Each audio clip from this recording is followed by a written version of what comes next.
He stole my ideas, hijacked my career, and smiled while doing it, because his last name let him. They thought I'd crumble in silence like so many women before me. Instead, I wrote one email that made the entire company shake. You won't want to miss this story. But before we dive in, don't forget to like and subscribe so you never miss a video like this one. My name is Claire Yamada. I'm 32, Japanese American, and I have spent the last 5 years climbing the concrete ladder of a Manhattan marketing firm where legacy means everything and names matter more than numbers. I started at the very bottom, as the quiet strategist with a clean desk and a cleaner track record. I never missed a deadline. I never forwarded blame. I never demanded praise. I was the one they called when things broke, when clients threatened to leave, when timelines collapsed under poor planning. I didn't ask to be the fixer, but I became it. My ideas shaped campaigns. My slides made it to the boardroom. My analysis won pitches. And yet, I was still introduced in meetings as someone who helped, like I was the assistant to my own brilliance. Still, I kept my head down and let the results speak. I believed good work could not be ignored forever. And then Grayson Ellis walked in, all teeth and tailored suits and that careless confidence of someone who had never once needed to prove himself. He was the founder's nephew, freshly polished from business school and dropped into a junior executive role without interview or process. The kind of arrival that comes not through effort, but inheritance. He was assigned to collaborate with me on a new tech client. Collaborate was generous. He showed up late, misunderstood the brief, interrupted me mid-sentence, and then smiled his way through the meeting like the room owed him applause. Leadership didn't just tolerate him, they adored him. They leaned forward when he spoke, laughed louder than his jokes deserved, repeated his ideas that I had already mentioned 2 days before, but in a voice less slick and less white. I watched, silently at first, as the space around me began to shrink. Tasks I once led were rerouted through him. Projects I had built were credited to his vision. I started receiving fewer meeting invites, fewer client calls. I had not changed. My work had not faltered. But suddenly, it was Grayson they spotlighted, Grayson they trusted, Grayson they were grooming. One day, in a town hall, the managing partner referred to him as the future of the firm, while I sat in the third row watching a man who didn't know the names of half our clients nod solemnly, like he had earned it. That was when I realized this was not a detour. It was a deliberate redirection. They had made a choice, not based on skill or record or contribution. They chose familiarity. They chose a name. The Ellis name opened doors I had spent years trying to knock on. And now, with him in the hallway, they no longer needed to answer mine. I smiled, I nodded, and I returned to my desk. But that afternoon, something in me shifted. If they could pretend not to see me, then I could learn to move in silence too. Not out of defeat, but out of precision, because now I was watching. It didn't happen all at once. It was a slow unraveling, the kind you almost don't notice until you look down and realize you're standing in a pile of threads that used to be your name. Grayson started small, almost innocently. In meetings, he would echo something I said just minutes before, but louder, with different phrasing, and suddenly the room would nod, like he had birthed the idea from the heavens. At first, I told myself it didn't matter. The team heard me. They knew. But then he started interrupting. Mid-sentence, mid-thought, mid-slide. He'd jump in with a question he could have saved for later, or a comment so off-base it stalled the entire flow. I would smile, let him finish, and try to recover what was lost in the noise. Then came the emails. He would copy senior leaders on responses to clients I had handled from pitch to contract, rephrasing my points and signing off like he had led the conversation. Once, I sent him a proposal draft and he forwarded it straight to the VP with my name removed and his logo attached. I saw the thread only because I had been copied earlier, before he hijacked it. When I brought it up to my manager, she smiled in that corporate way that means shut up and adapt, then said maybe I should work on being more collaborative. So I started documenting. I kept a quiet folder of examples, screenshots of threads, video recordings of presentations, drafts with my metadata buried under his edits, not out of spite, not even out of strategy. At first, it was just for my sanity, proof that I wasn't imagining it, that I wasn't being as HR would later describe me, overly sensitive. That phrase came after I requested a private conversation about workplace boundaries and leadership acknowledgement. The HR rep had nodded too much and taken too few notes. When I finished speaking, she said it sounded like a communication style mismatch, that some personalities just clashed, that maybe I could try giving Grayson more space to contribute, as if my problem was being too present in my own work. I left the meeting numb, not surprised, just tired. They weren't going to stop him. Not when he smiled so easily and carried a last name that still sat on the building's original blueprint. So I adjusted. I stopped expecting fairness. I started watching patterns. I watched how he scheduled meetings without me for projects I had written from scratch. I watched him take credit for insights he didn't even understand. I watched him rise on scaffolding I had built. He was not clever. He was careful. He moved with the quiet confidence of someone who had been told since birth that rooms would make space for him. And they did. But I had learned to stop asking for space. I was building my own platform now, one email at a time, one receipt at a time, one cut at a time. Performance season used to be the one time of year where I felt like the playing field leveled, even if only slightly. It was structured, documented, supposed to be based on deliverables, metrics, results. I had the receipts. Every campaign I led had exceeded KPIs. My client retention rate was the highest in the department. I had trained 2 new hires, led 4 launches, and stayed under budget on every one. I walked into my review with the quiet confidence of someone who knew she had done the work. I sat straight, hands folded neatly in my lap, listening as my manager opened the file like it was just another day. But the tone shifted quickly. She didn't begin with congratulations. She began with concern. "Claire, we've received some feedback that we need to talk through." Feedback. That word always came dressed as an offering but carried the weight of accusation. She said I had been described as difficult to manage, that I came off as guarded, that I struggled with collaboration, that my tone in meetings was often cold. I blinked, unsure if she was reading the right file. I asked her to elaborate. She said the comments came from leadership, from peers, from cross-functional partners. No names, of course, just voices filtered through HR's vocabulary.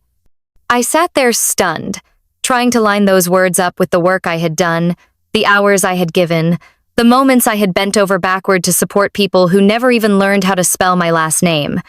I asked for examples. She mentioned one project, one where Grayson had inserted himself late in the game and I had pushed back on scope creep. Another, where I had questioned a timeline he built without consulting the team. The pattern clicked before she finished her sentence. Grayson. These were his fingerprints. Subtle, but unmistakable. He had spent the last few months sowing seeds behind my back, reframing my professionalism as rigidity, my preparation as arrogance, my boundaries as attitude. And now I was watching those seeds bloom into the formal language of performance management. I wanted to defend myself, to pull out the spreadsheets, the client praise, the success stories with my name still fresh in the footer, but I didn't. I knew that tone, the one she was using. It wasn't about data anymore. It was about narrative, and mine had already been rewritten. I thanked her for the feedback, signed the form with a steady hand, and walked out of the room as if my bones weren't shaking. That day, I learned something critical. They weren't going to see me for what I had done. They were going to see me the way someone with power had told them to. The review wasn't about growth, it was about erasure, but I refused to disappear. I went back to my desk and opened a blank document, and then I began to write down everything they thought I would forget. It started with a forwarded email. Just a line or two from a senior partner, passed down through my manager's inbox with a subject line that read, "Shifting point of contact." The project in question was one I had built from the ground up, the one I had pitched during a late-night strategy session and spent weeks refining. I had stayed past dinner every night that month perfecting the client roadmap, ironing out campaign timelines, aligning every single milestone to the brand's new positioning. It was my work, my vision, my name on every draft and brief. But suddenly, I was no longer the lead. Grayson had been assigned instead. No warning, no conversation. Just a casual handoff dressed up in the language of bandwidth and leadership exposure. I sat in the meeting that followed, silent as he stood in front of my slides, the same ones I had designed, only now slightly tweaked and stripped of context. He spoke confidently, throwing out buzzwords with a rehearsed ease that didn't match the nervous flicker in his eyes when the client asked specific questions. I watched him stumble through the campaign rollout, skipping over critical dependencies, dismissing concerns with vague assurances. When he was caught off guard by a metrics question, he paused, looked to me across the room, and gave a little laugh before saying, "Claire could probably explain it better." But we're aligned. I said nothing. I folded my hands in my lap and stared at the table. The client looked confused. My manager looked embarrassed. Grayson smiled as if he had scored a point. After the meeting, no one brought it up. No one said thank you. No one even acknowledged what they had seen. And that silence hurt more than any demotion, because it confirmed what I had feared all along. That I wasn't just being pushed aside, I was being erased. Slowly, strategically. It wasn't enough for them to take the credit. They had to reassign the spotlight, make it seem like I had never been there at all. I started calling it exile. Not because I had been removed from the company, but because I was being pushed to the edges of the work I had once shaped. I still sat at the table, still answered emails, still reviewed documents, but my authority had been severed. My contributions now filtered through someone else's voice. And every time Grayson misquoted a stat or skipped over a key insight, I felt the sting of something deeper than disrespect. It was theft, not of ideas, but of identity. I wanted to scream. Instead, I started saving copies. I archived my original decks, dated my drafts, marked up agendas in my own files. I knew I couldn't stop them from rewriting the story, but I could keep the receipts. And someday, when they asked how things fell apart, I would have the truth ready in clean chronological order, because I may have been exiled, but I was not gone, not even close. I stopped trying to prove myself the day I realized he wasn't trying to win the work, only the room. There was no point in calling him out during meetings, no use in correcting him in front of clients or managers who had already decided that his stumbles were charming and my corrections were abrasive.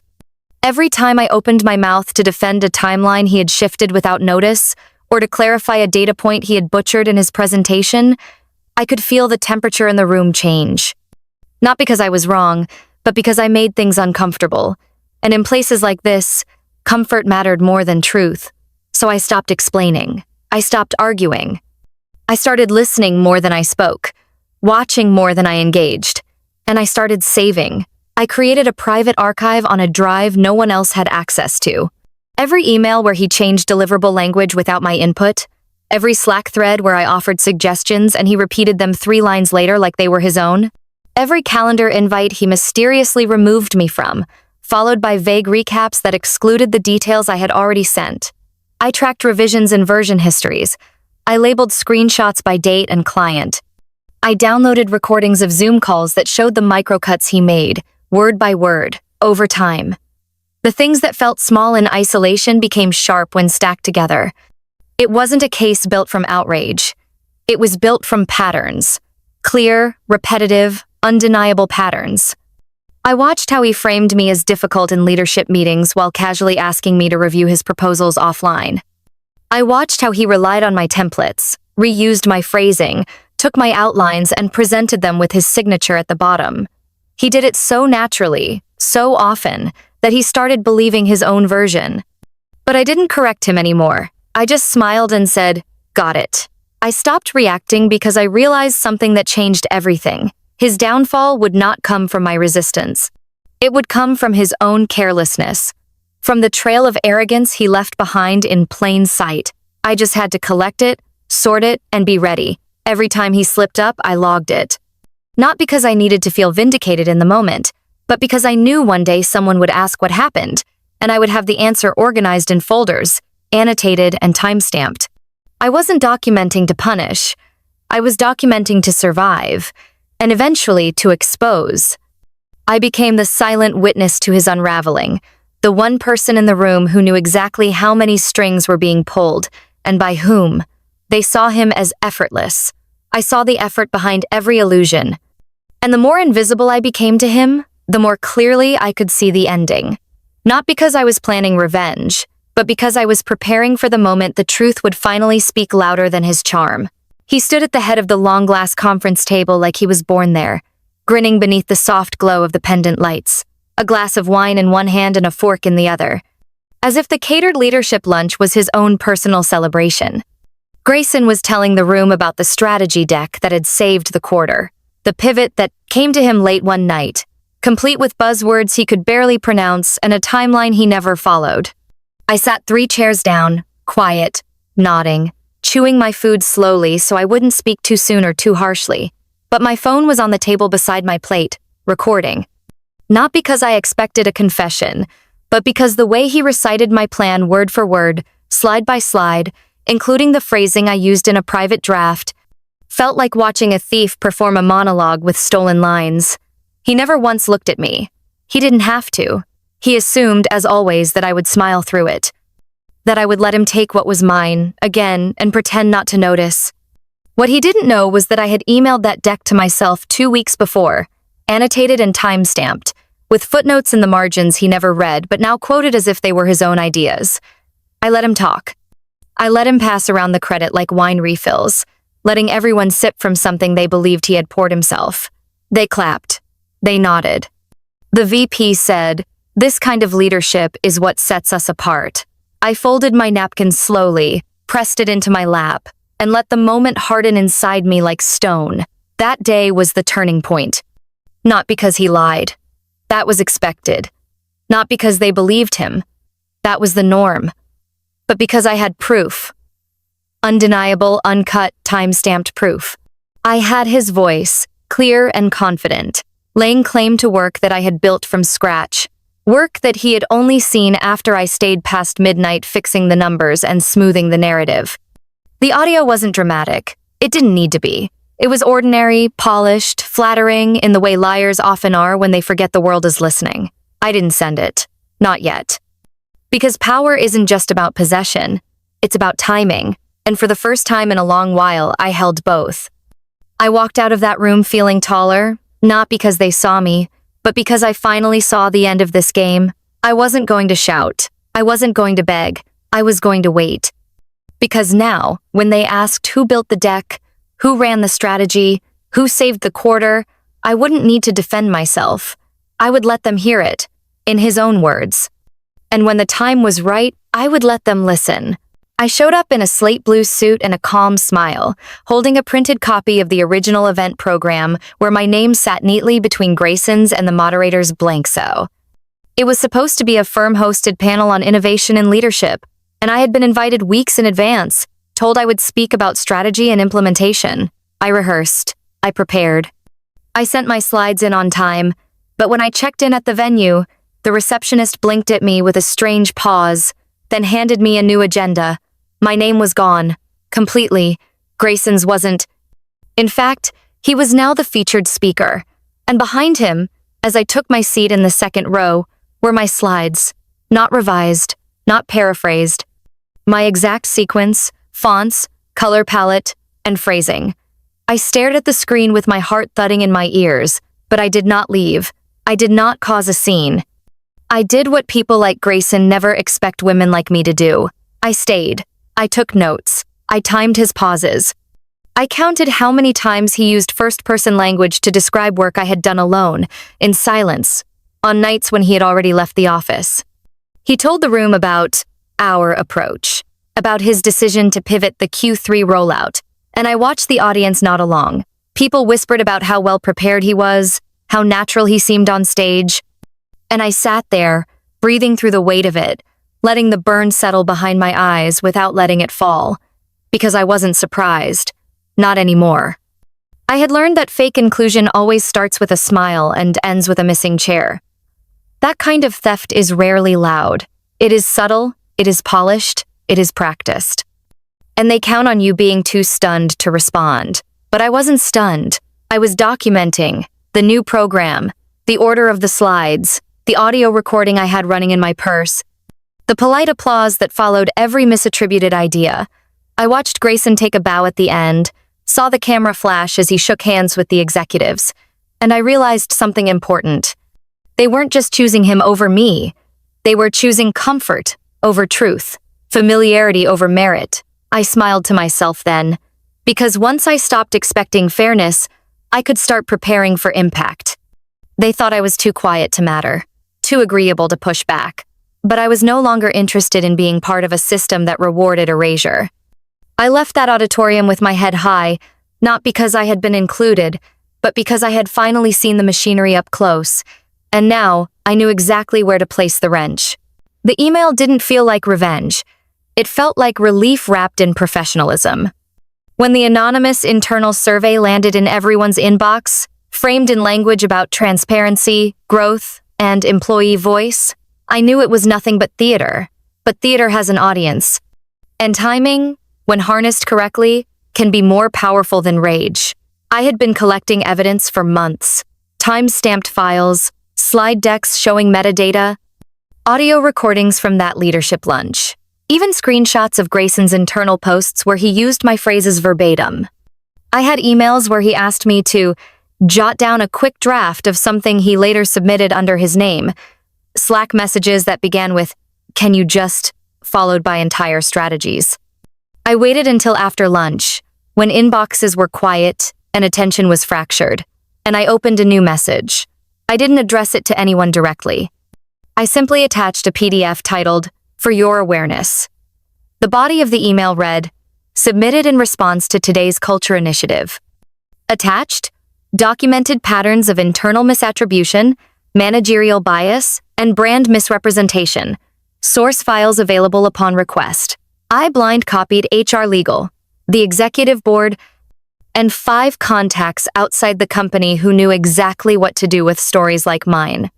My hand hovered for a moment over the send button, not out of doubt, but because I knew everything would change the second I clicked it. Then I clicked. The screen blinked. The message disappeared into its digital bloodstream. And I sat there, spine straight, letting the silence stretch across my small corner office like a held breath. There was no immediate explosion. No fire alarm, just stillness. But I knew the detonator had already been pressed, because I wasn't the only one watching. That week, whispers replaced small talk. Meeting invites were rescinded. I saw executives reading something on their phones with narrowed eyes and furrowed brows. I got a call from HR, but I let it go to voicemail. My work badge still beeped green at the door, but the way people looked at me started to shift. Not with disdain, with calculation, like they were redoing the math on who I was. I wasn't just Claire from strategy anymore. I had become the variable they forgot to account for. And in that silence between reaction and response, I felt something I hadn't in years. Not anger, not pride. Control. Because I had finally stopped waiting for permission to be heard. I gave myself the floor. And now the spotlight was moving, not because I chased it, but because I aimed the bulb and flipped the switch. I sent it at exactly 9:01 a.m., not because of symbolism or timing, but because that's when the office calendar turned quiet and all the key players were back from their coffee walks. The file was already attached, the blind copies already input. No subject line flourish, no dramatic wording, just precision, a scalpel, not a sword. I clicked send and closed my laptop like it was any other morning. Then I walked to the kitchen, poured myself a cup of black coffee, and returned to my desk without a flicker of anything unusual. My pulse stayed calm. That surprised me. I thought it might race or betray some tremble of anticipation, but I had lived in someone else's shadow so long that light didn't scare me anymore. The inbox stayed quiet, which is how I knew it was working. Panic never announces itself through replies. It shows up in silence, in the subtle shift of someone's footsteps as they walk past your office and no longer make eye contact. It shows up in the absence of the weekly check-in with your director. At 10:03, I watched through the glass wall as 2 senior executives walked briskly toward conference room B, phones in hand, faces tight. At 10:17, Grayson was pulled out of a meeting he was leading. I saw his brows knit in confusion as someone tapped him on the shoulder and nodded toward the hallway.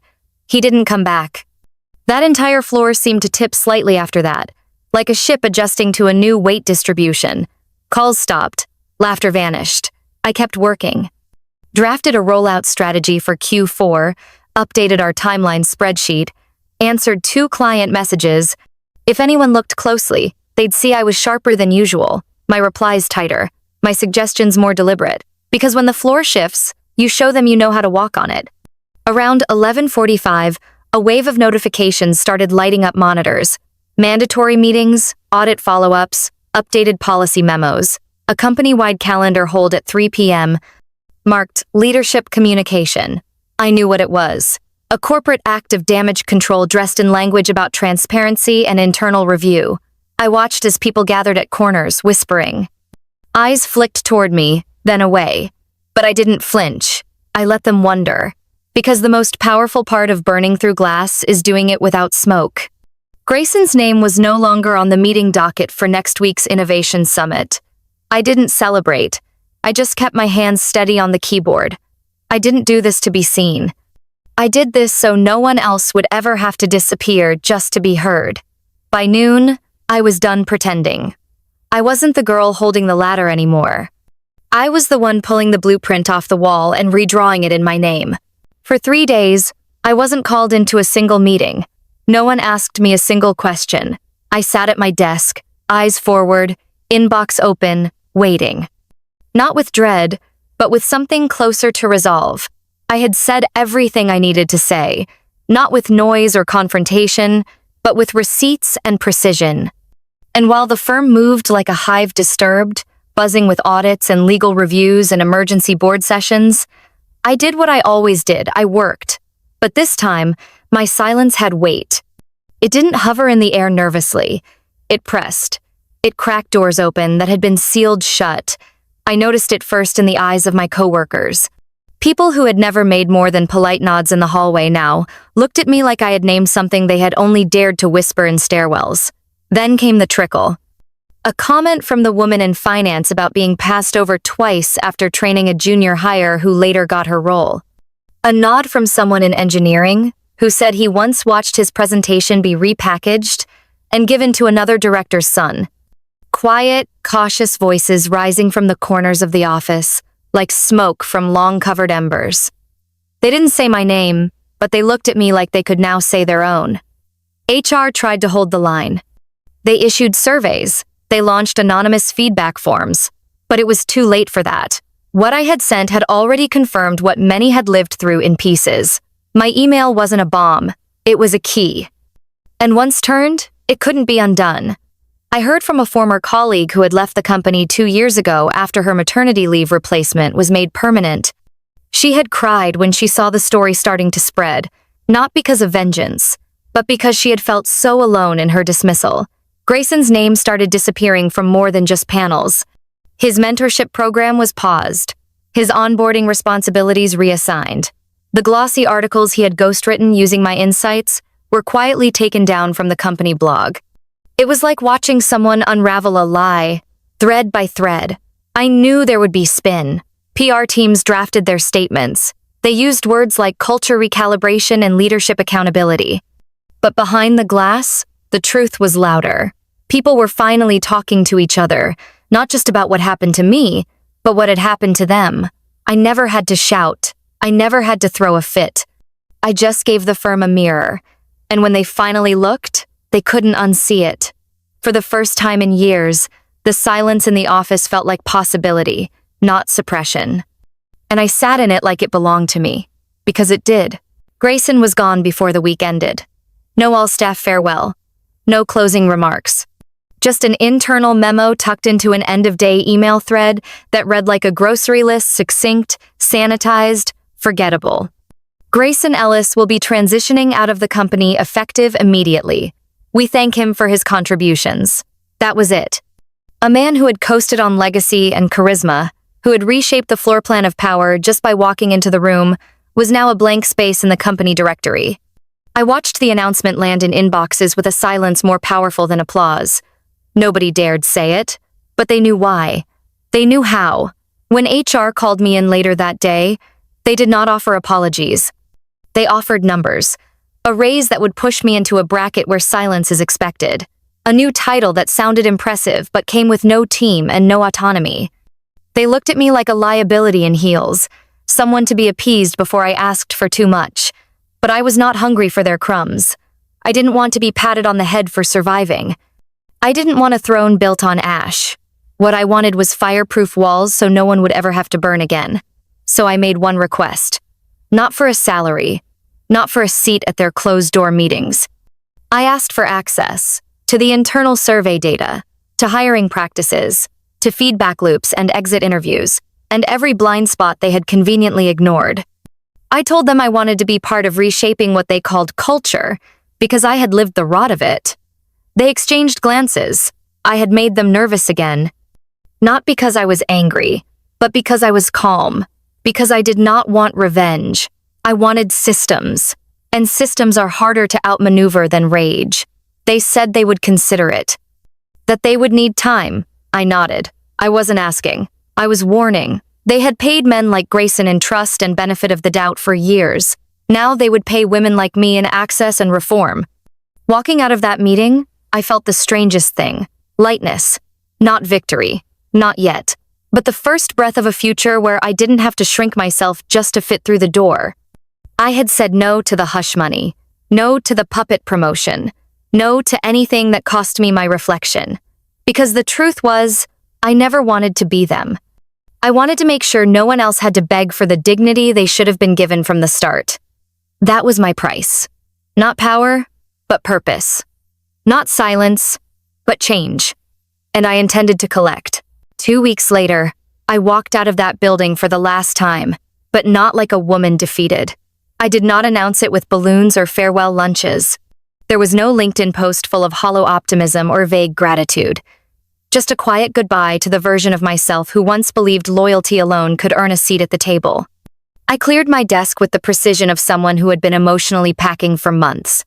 No clutter, no chaos, just folders labeled, files backed up, and every loose end tied with surgical care. I removed my signature from the email system like I was peeling off old skin. Watching it vanish felt less like an ending and more like pruning a branch before spring. The office that once felt like a maze of glass and tension now felt small, like a diorama built to contain a lesson I had already learned. No one stopped me in the hallway. No one made a speech. A few polite nods, some hesitant eye contact, but mostly a strange, reverent silence. I think they sensed I wasn't just leaving a job. I was shedding a version of myself they had underestimated for too long. I walked to the elevator and pressed the button with a kind of stillness that only comes after a storm. No bitterness, just clarity, just release. My inbox was empty, except for a single message to myself, archived quietly. Remember how they tried to erase you? I carried it with me like a lighthouse beam. A reminder that surviving wasn't the end of the story. Thriving, on my terms, would be.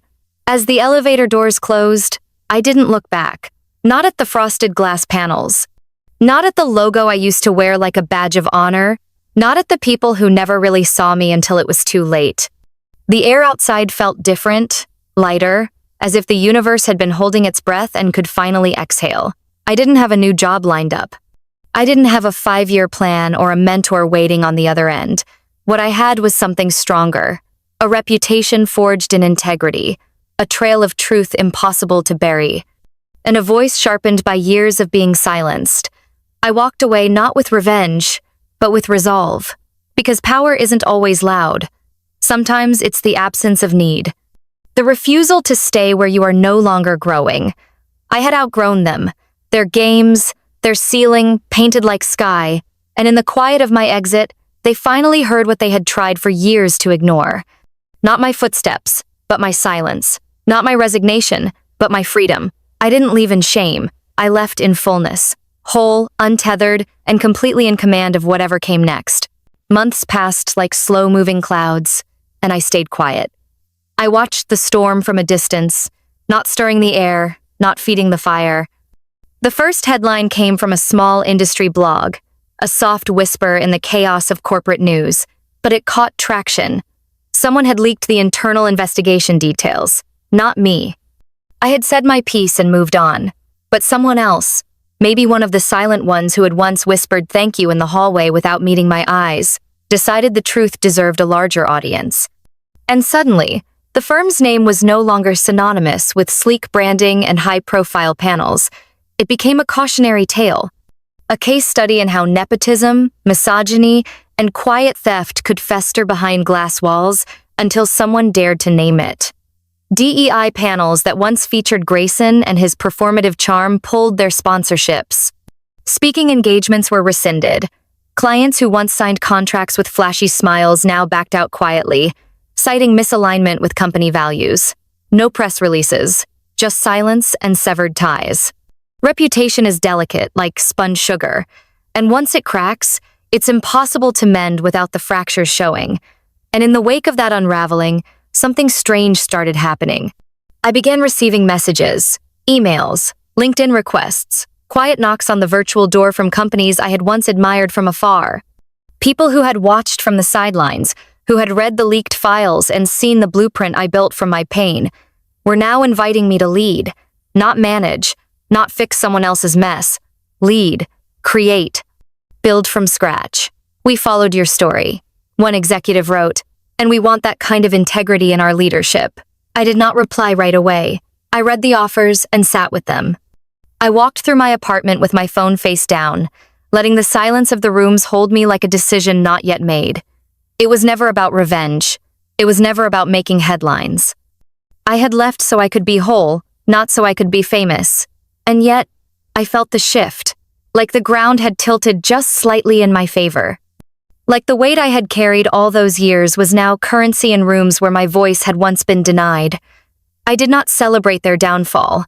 I mourned the years I lost trying to be palatable. But I also honored the version of me who stayed honest when it would have been easier to blend in. I knew then that I would return, not to the same rooms, not to the same titles, but to something larger. A space that did not just tolerate my leadership, but demanded it. And that shift, quiet as it was, echoed through the industry like a song too honest to ignore.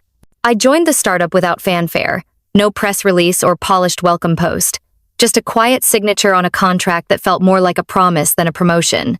The company was small, led by women who looked like me, who carried names that were often mispronounced, and dreams that had been delayed but never extinguished. The office was modest, the furniture a mismatch of donated desks and secondhand chairs, but the energy inside it pulsed with something electric and defiant. It smelled of fresh coffee, ambition, and second chances. There were no glass ceilings here, only scaffolding waiting to be built upward. I didn't walk in as the fix-it girl or the quiet backup. I walked in as a builder, someone trusted with the blueprints. I began by writing down everything the old system did wrong, not out of bitterness, but to map a path away from it. No vague performance reviews. No leadership masquerading as favoritism. No meetings where ideas died the moment someone without the right surname spoke them aloud. I hired people like me, like who I had been. People with excellence in their bones, and proof of it buried under years of being overlooked. One of my first hires was a woman named Rena, a quiet data scientist who used to whisper insights in rooms full of shouting men. Another was Jamila, a strategist whose brilliance had been boxed up because she refused to wear heels or smile through disrespect. We didn't build for approval. We built for impact. We didn't chase validation. We chased results. I wrote a new playbook, one that rewarded contribution over charisma, substance over smooth talking. And in every policy, every onboarding packet, every project kickoff, there was a thread of what I had learned the hard way. We made space for voices that once echoed in the background. We taught each other how to lead without apologizing. We celebrated wins with laughter instead of politics. There were still long nights and difficult decisions, but the air was clean of manipulation. There were no whispers behind closed doors, no sudden erasures of names from programs. Here, people were seen. Fully. I often found myself standing by the windows late in the day, watching the sun hit the rooftops of a city that once tried to convince me I was too difficult, too serious, too much. And I thought about how they had underestimated me, how they had assumed silence meant weakness. I was not rebuilding in spite of them. I was rebuilding without them. And in this new structure, every beam, every brick, every line of code and policy was a small rebellion against the world that told me leadership had a look and a lineage. We were writing a new definition, one that began not with power, but with trust, not with legacy, but with vision. And in that, I found something better than revenge. I found purpose. I never said his name. Not in interviews, not in closed-door conversations, not even in whispers over drinks with people who would have eagerly soaked up the scandal. There was no need. The silence around him was louder than any name I could have spoken. His absence became a shadow in every boardroom he used to dominate, a ghost trailing behind every initiative he had once stolen credit for. When people asked about the shift, they already knew. They saw the truth written in policy changes, in firings, in the nervous pivots from leadership who had once championed him with blind allegiance. I didn't need to name him because the truth had already drawn his outline with perfect precision. I never wanted to be remembered for the downfall of a man whose only currency was legacy. I wanted to be remembered for building something better. The email I sent was never a scream. It was a scalpel. Clean, quiet, undeniable. And once it made its cut, the infection had nowhere to hide. Looking back now, I realize I never had to raise my voice. I just had to stop shrinking. I used to think power came with noise, with attention, with being constantly seen and heard. But real power, the kind that leaves a lasting mark, moves differently. It builds slowly and strikes precisely. I didn't burn down the company. I rewired it. I left behind a new framework, one that questioned how things had always been done, one that forced uncomfortable conversations and gave room for overlooked brilliance to step forward. Sometimes I walk past the old building, see the lobby filled with fresh faces and nervous ambition, and wonder if they know the ground they walk on was shaken loose by a woman who refused to stay quiet. I do not miss the place. I do not wish to return.